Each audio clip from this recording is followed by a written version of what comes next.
السلام علیکم ورحمۃ اللہ وبرکاتہ۔ ابھی 10 منٹ پہلے میں نے ایک ویڈیو بھی اپلوڈ کی ہے مولانا علامہ خادم حسین رضوی یا رضوی رحمۃ اللہ تعالی علیہ کے بارے میں، ان کی عقیدت میں۔ تو میں اس کے بعد نماز کا ٹائم ہو چلا تھا، اذان ہو گئی تھی، بلکہ ہونے والی تھی، 5 منٹ رہتے تھے۔ میں واش روم بیت الخلاء میں گیا، وہاں مریض آدمی ہوں، مجھے وائف نے جو ہے چیئر رکھ کے دی۔ مجھے فالج کا اٹیک ہوا ہے، تو چیئر رکھ کے دی، میں بیٹھا ہی تھا، بہت بڑی مشکل سے بیٹھا ہوں۔ انسان مریض آدمی کیسے آسانی سے بیٹھ سکتا ہے؟ تو مشکل سے میں بیٹھا تو اذان ہو گئی۔ جب اللہ اکبر ہوا تو مجھے علامہ خادم حسین رضوی رحمۃ اللہ تعالی علیہ کی بات وہ یاد آ گئی کہ انہوں نے جانیں دیں، ہم نے اسلام کے لیے کیا خرچ کیا۔ وہ تو حضور صلی اللہ علیہ وآلہ وسلم کو بچانے کے لیے اپنی انگلیاں کٹوا گئے۔ حضرت ابوبکر صدیق رضی اللہ تعالی عنہ پورے کے پورے آقا کریم علیہ الصلوۃ والسلام پر چھاؤں کی طرح آ کر گر پڑے کہ مجھے ماریں، میرے پیارے حبیب صلی اللہ علیہ وآلہ وسلم کو چوٹ نہ لگے۔ صحابی رسول ہاتھ کو ڈھال بناتے ہیں، ان کی انگلیاں اڑا دی جاتی ہیں، وہ کہتے ہیں کہ میرے پیارے حبیب صلی اللہ علیہ وآلہ وسلم کو کچھ نہ ہو۔ انہوں نے تو جانیں دیں، قربانیاں دیں، ہم نے کیا دیا؟ مجھے یہ بات یاد آئی تو میں اٹھ کھڑا ہوا، بڑی مشکل سے میں بیٹھا تھا۔ یہ بتانے کا مطلب یہ ہے کہ اللہ پاک ان کو جزائے خیر عطا فرمائے کہ انسانوں میں کیسے بیداری اور غیرت اور جرت پیدا فرما گئے۔ اللہ پاک ان کو کروٹ کروٹ رحمتیں نازل فرمائے۔ میں اٹھ کھڑا ہوا، میں یہ ویڈیو نہ بناتا، میری محبت کا اظہار ہے، اس لیے میں نے بنایا ہے کہ تاکہ کسی بھائی کے دل پر میری بات اتر جائے، اللہ پاک میرا ذریعہ نجات بنا دے۔ تو میں اٹھ کھڑا ہوا اذان کے ادب میں میں نے کہا انہوں نے جانیں دی ہیں، میں یہ بھی نہیں کر سکتا۔ میں نے شلوار باندھی اور چیئر سے اترا، بیت الخلاء سے باہر آ کر کھڑا ہو گیا، ادب سے اذان کا جواب دیا اور اس کو سننے کے بعد اللہ کا شکر ادا کیا، اور علامہ خادم حسین رضوی رحمۃ اللہ تعالی علیہ کے بارے میں دعائیہ کلمات پڑھے، اور بعد میں جو ہے جا کر بیت الخلاء گیا۔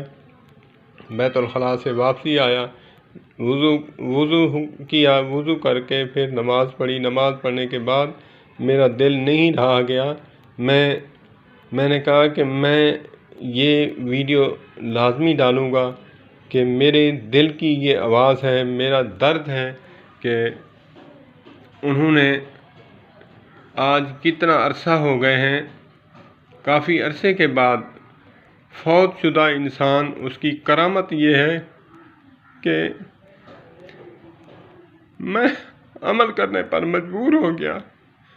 میں نے کہا پھر وہ معذور انسان بھی تھے، ٹانگوں سے کہتے ہیں کہ میں ذکر اکثر نہیں کرتا، لیکن کہا کہ میں ابھی جب سے آیا ہوں میرے کمر میں درد تھا شدید، لیکن درد مجھے پرواہ ہی نہیں ہوئی درد کی، کیونکہ گل وچ ہو رہے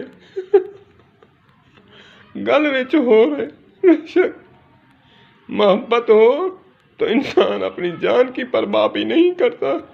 بے شک ان کی کرامت یہ ہے کہ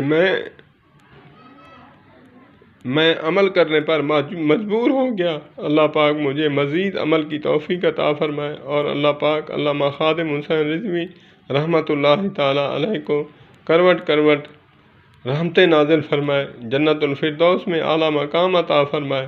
میں ایک اہل حدیث ادنا خادم ہوں علماء کا، لیکن میں رہ نہیں سکتا حق بات کہنے پہ، میرے دل میں جو بات آتی ہے میری زبان اس کو بیان کر کے ہی رہتی ہے، چاہے کوئی میری مخالفت کرے، مجھے کسی کی مخالفت کی پرواہ نہیں۔ میں نے خدا کو جواب اپنا دینا ہے، قبر میں جواب بھی میں نے اپنا دینا ہے، شفاعت میرے پیارے حبیب صلی اللہ علیہ وآلہ وسلم کریں گے میری۔ لبیک یا رسول اللہ صلی اللہ علیہ وآلہ وسلم، میں حاضر ہوں عمل کرنے کے لیے، میں حاضر ہوں سنتوں پر عمل کرنے کے لیے، شعائر اللہ کا ادب کرنے کے لیے میں حاضر ہوں۔ لبیک یا رسول اللہ، اللہم لبیک لا شریک لک لبیک ان الحمد والنعمت لک والملک لا شریک لک۔ اللہ میں حاضر ہوں، کپڑے اتار دیے ہیں، کفن سفید باندھ لیا ہے، اللہ میں حاضر ہوں، تیرے حکموں کو نہیں توڑوں گا۔ اللہ پاک جیسے بچہ ماں کے پیٹ سے پاک ہوتا ہے گناہوں سے، ایسے ہی کر کے بندے کو چھوڑتے ہیں، پھر اس کی مرضی کراچی اتر کر پھر وہی شٹنگلیاں مارنا شروع کر دے، وہ پھر ہمارے ہاتھ میں ہے۔ اللہ پاک مزید عمل کی توفیق عطا فرمائے۔ اللہ پاک شاعر اللہ کا اذان کا ادب ہے، یہ کیوں بتایا گیا ہے کہ جب انسان اندر جائے دعا پڑھے پھر واپسی آئے، الحمدللہ الذی اذھب عنی الاذی وعفانی وغفرانک، یہ اس بات کی دلیل ہے کہ اللہ اس بلا کو مجھ سے نجات دلائی، اس کو دفع فرمایا اور میرا پیٹ ہلکا ہوا۔ وغفرانک، میں استغفار کرتا ہوں، توبہ کرتا ہوں کہ جتنی دیر میں لیٹرین میں بیٹھا ذکر و اذکار کا جواب نہ دے سکا، ذکر و اذکار سے میری زبان چپ رہی، اللہ میں معافی چاہتا ہوں۔ اللہ پاک مزید عمل کی توفیق عطا فرمائے۔ والسلام علیکم ورحمۃ اللہ وبرکاتہ۔